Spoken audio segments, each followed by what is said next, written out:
আসসালামু আলাইকুম। পরকালীন সুখই আসল সুখ, সবাই মনে রাখবেন। সবাইকে আমাদের চ্যানেল থেকে স্বাগতম। বহুকাল আগের কথা, একদিন এক ব্যক্তি হযরত খিজির আলাইহিস সালামের সাথে সাক্ষাৎ করলেন। সালাম মোসাফার পর বলল, হয়তো দীর্ঘদিন যাবৎ আপনাকে তালাশ করছি। আপনার সাথে সাক্ষাতে জীবনে একটি বিরাট স্বপ্ন। আমার সৌভাগ্য যে আজ আপনার সেই স্বপ্ন বা সাধ্য পূরণ হলো। মহান আল্লাহর দরবারে সেজন্যই জানাই লাখো কোটি শুকর। এত বড় আকাঙ্ক্ষা, আচ্ছা বলো দেখি, কেন জঙ্গলে তোমার মনে এত বড় স্বাদ? একটা দোয়া প্রার্থনা, একটা দোয়া প্রার্থনার জন্যই মাসের পর বছর আপনার সাক্ষাৎ কামনা করেছি। এছাড়া কি অন্য কোনো উদ্দেশ্য নেই তোমার? জিন না হুজুর, আমার আর কোনো উদ্দেশ্য নেই। এটাই আমার একমাত্র উদ্দেশ্য যে আপনার সাথে সাক্ষাৎ করলে আমাকে দিয়ে আল্লাহর দরবারে একটি দোয়া করাবো। আর আপনি ধারা দোয়া করলে সে দোয়া কবুল হওয়ার ব্যাপারও আমি নিশ্চিত। সেজন্যই আপনাকে খুঁজেছি। তা আমাকে দিয়ে কি দোয়া করতে চাও শুনি? আমি যেন নিশ্চিন্তে নির্ভয়ভাবে জীবনযাপন করতে পারি, এই দোয়াটি আমি আপনার কাছে কামনা করি। আপনি আমার জন্য আল্লাহর দরবারে দোয়া করবেন। দোয়া করে তিনি আমাকে পেরেশানি মুক্ত ও ভাবনাহীন সুখময় জীবন দান করুন। লোকটার কথা শুনে হযরত খিজির আলাইহিস সালাম ক্ষণিক ভাবলেন, তারপর বললেন, এভাবে দোয়া নয়, বরং তোমার দৃষ্টিতে যাকে সুখী মনে হয় তুমি যেন তার মতোই হতে পারো। আমার দ্বারা সেই দোয়া করিও না। ঠিক আছে হুজুর, আমি তাই করব। এ বলে সে সুখী মানুষ খুঁজতে চলে গেল। দিন যায়, রাত আসে, আবার রাত গড়িয়ে দিন, এভাবে বহুদিন অতিবাহিত হয়। কিন্তু সুখী মানুষ যে খুঁজে পায় না। যাকে সুখী বললে মনে হয় তার কাছে যায়, জিজ্ঞাসা করলে, ভাই আপনি কি সুখী? জবাবে সে বলল, না ভাই, আমি সুখী নই। এভাবে গত হলো আরও কিছুদিন। সুখী মানুষের খোঁজে একদিন মনোরম শহরে হাঁটাহাঁটি করছিল লোকটি।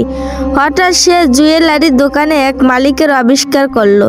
তাকে দেখে তার মনটা আনন্দে ভরে উঠল। সেই সাথে মনের সাথে ধীর বিশ্বাস জন্মালো। এই লোকটি হলো দুনিয়ার সবচেয়ে বড় সুখী মানুষ। ও এমন সুন্দর চেহারা, এত ভালো স্বাস্থ্য আর এমন হাসি মুখ জীবনে যে কখনো দেখিনি। লোকটির ওপর চোখ পড়তেই তার মনে হলো ধন সম্পদ, প্রবাদ, প্রতিপত্তি, রূপসী স্ত্রী আর আরাম আয়েশের সব বস্তুই তার আছে। কোনোদিন যে অভাব পড়েনি, সে সম্মুখীন হয়নি বিপদ মুসিবতের, কখনো বরদাস্ত করেননি দুঃখ যন্ত্রণা, অসীম কষ্ট। সুতরাং সে সুখী, সুখময় জীবনও তার লাভ হয়েছে। একটা নিঃসন্দেহ বলা যায়, একজন মনের মানত সুখী মানুষ পেয়ে লোকটির খুশিকে দেখে সে তার সিদ্ধান্ত নিল, আমাকে এই লোকটির মতোই হতে হবে। তার মতো হতে পারলেই আমার জীবন সুখে, শান্তিতে, আরাম আয়েশ, কান্নায় ভরে উঠবে। জীবনে সুখ বলতে আর কিছুই থাকবে না, দুঃখ বলে আর কিছুই থাকবে না। না থাকবে ব্যথা, বেদনা বা পেরেশানি বলতে কিছুই না। সুখী মানুষের খোঁজ পেয়ে লোকটি খিজির আলাইহিস সালামের কাছে উদ্দেশ্যে রওনা দিল। কিছু দূর যাওয়ার পর ভাবলো, দোয়া করানোর পূর্বে জুয়েলারি দোকানের মালিক থেকে জেনে নেওয়া দরকার সে আসলেই সুখী কিনা। কারণ এমনও হতে পারে ভেতর তার কোনো দুঃখ আছে যে বাহ্যিকভাবে আমার দৃষ্টিগোচর হচ্ছে না। খোদা না করুক, যদি তাই হয় তবে তো ওই দুঃখের সম্মুখীন আমাকেও হতে হবে। অথচ আমি কখনো চাই না যে গোপনে তার কোনো দুঃখ থাকবে। আর দোয়া করানোর ফলে সেই দুঃখ আমার মধ্যে এসে যাবে। এমন হলে তো এতদিন সব পরিশ্রম পশু হয়ে যাবে। একথা ভাবে লোকটি জুয়েলারি দোকানের মালিকের সাথে দেখা করলো। সালাম মোসাফার পর বলল, দেখুন, আপনি আপনার মতো নিশ্চিন্ত ভাবনাহীন জীবন লাভ করার জন্য হযরত খিজির আলাইহিস সালামকে দিয়ে দোয়া করাতে চাই। আমার দৃষ্টিতে আপনার মতো সুখী মানুষ জগৎ আর কেউ নেই। কি বলেন, কথাটা ঠিক না? মালিক এক দীর্ঘ নিঃশ্বাস ফেলে বলল, আর বলবেন না ভাই, আমার সবই ঠিক আছে। তবে মনের মধ্যে এমন দুঃখ গোপন করে রেখেছি যা ব্যক্ত করার মতো নয়। দোয়া করি মহান পরওয়ারদিগার যেন আমার কোনো শত্রুকে এমন দুঃখ না দেয়।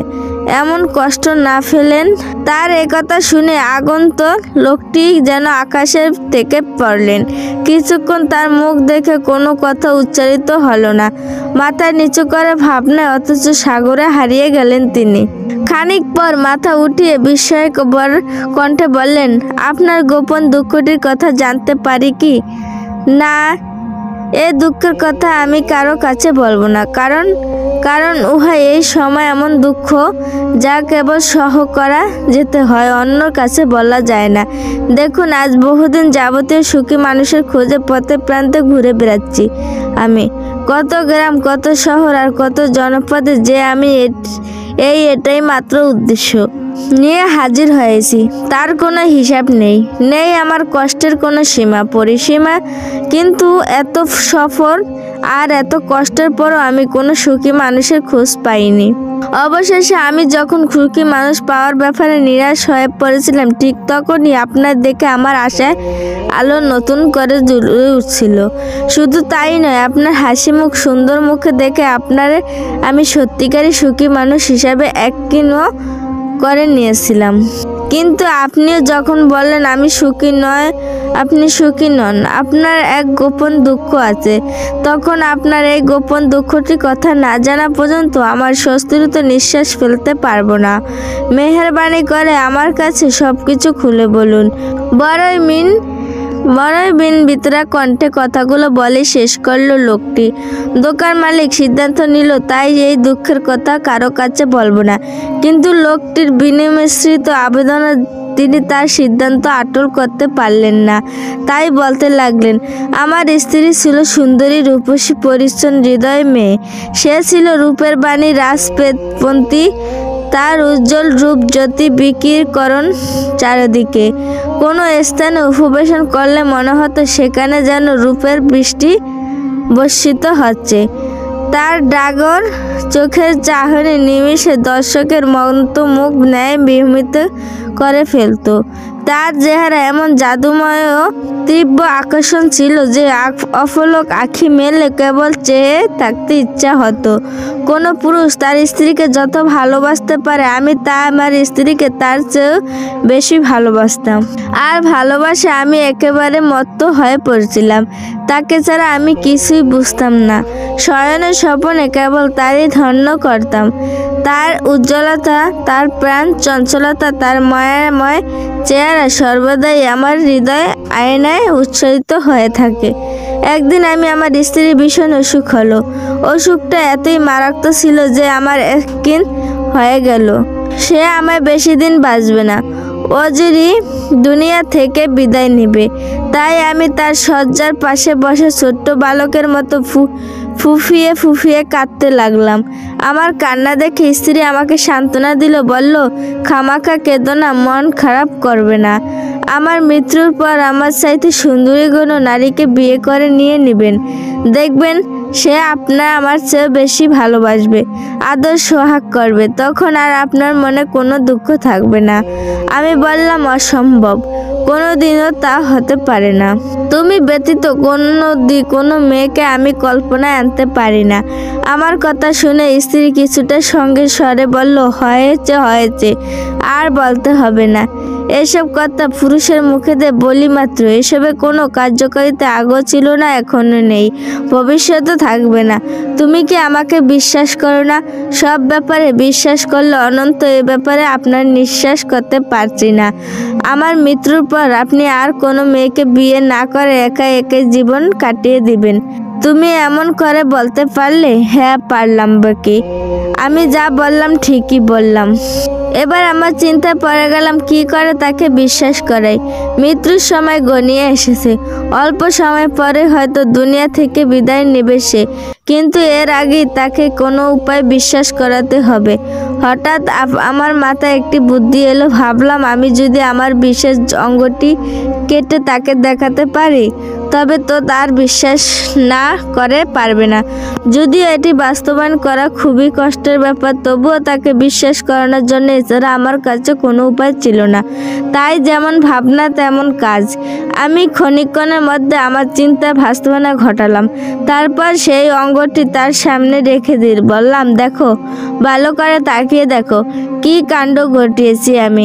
এবার তো বিশ্বাস না হয় পারবে না যে তোমার অবর্তমান আমার আর কোনো নারীর প্রয়োজন নেই। এবার সে বিশ্বাস করলো, বলল, হ্যাঁ, এখন আমি আপনার কথা পূর্ণ বিশ্বাস করতে পারছি। কিন্তু খোদার কি কুদরত, এই ঘটনার কয়েকদিন মধ্যে আমার স্ত্রী সম্পূর্ণ সুস্থ হয়ে উঠল। তার রূপ যৌবন পুনরায় ফিরে এলো। সেই সৌন্দর্য আর যৌবন সে হৃদয় কারা চাহিনি। সবাই আছে তার, কিন্তু আমার কিছুই নেই। ধীরে ধীরে আমি অবদ্ধ পথে পা বাড়ালে এখন আমার চাকর বাকরের সাথে জৈবিক চাহিদা পূর্ণ করো, কিন্তু অক্ষমতার কারণে আমি তাকে শক্ত করে কিছুই বলতে পারি না। ভাই, এবার আপনি বলুন, সুঠাম দেহের অধিকারী কোনো পুরুষের স্ত্রী যদি অপর কোনো পুরুষের সাথে আপন চাহিদা পূর্ণ করে, তাও আবার অধীনস্থ চাকর নৌকের সাথে, তাহলে ওই পুরুষটি মানসিক অবস্থায় কেমন হতে পারে? সুতরাং বুঝতেই পারছেন আমি এখন কি পরিমাণ শান্তিতে আছি, কত সুখ আমার জীবন। এই ঘটনা শুনে লোকটি চলে গেল। অতঃপর ঘটনাক্রমে একদিন হযরত খিজির আলাইহিসসালামের সাথে লোকটির দেখা হলো। হযরত খিজির আলাইহিসসালাম জিজ্ঞাসা করলেন, ভাই, তুমি তো আর দোয়া জন্য এলে না? লোকটি আজর করল, হুজুর, আমি বুঝতে পেরেছি এই দুনিয়ায় কেউ নিশ্চিন্ত জীবনে অধিকারী হতে পারে না। সুতরাং এখন আমি আর আপনার দুনিয়ায় সুখের জন্য দোয়া করতে চাই না। আপনি বরং আমার পরকালের জন্য দোয়া করুন, যেন পরকাল আল্লাহ আমাকে সুখ শান্তি রাখেন। হযরত খিজির আলাইহিসসালাম তার জন্য পরকালীন শান্তির দোয়া করে দিলেন। প্রিয় পাঠক পাঠিকা, আসলে দুনিয়াটা এমন, এখানে কেউ সর্বক্ষণিক সুখ শান্তি থাকতে পারে না, সব সময় আরাম আয়েশ থাকতে পারে না। যত বেশি চেষ্টা সাধনাই করা হোক না কেন, দুনিয়ার জীবনে এমনটি হওয়া কোনো সম্ভাবনা নাই। সর্বক্ষণিক সুখ সে পরকালের বেহেশতের মধ্যেই হবে। তাই আসুন, দুনিয়ার আরাম আয়েশের জন্য বেশি ফিকির না করে আখিরাতের আরাম আয়েশের ফিকির করি। যত উপযুক্ত চেষ্টা করি, বেহেশতে লাভের চেষ্টা করি, মহান আল্লাহ তাআলার আদেশ নির্দেশ পালন করি তাকে রাজি খুশি করার জন্য, তবে আমাদের জীবন সার্থক হবে, সফল হবে। আমাদের লাভ করতে পারবো চির সুখের জায়গা, জান্নাত। আল্লাহর পাক তৌফিক দান করুন, আমিন।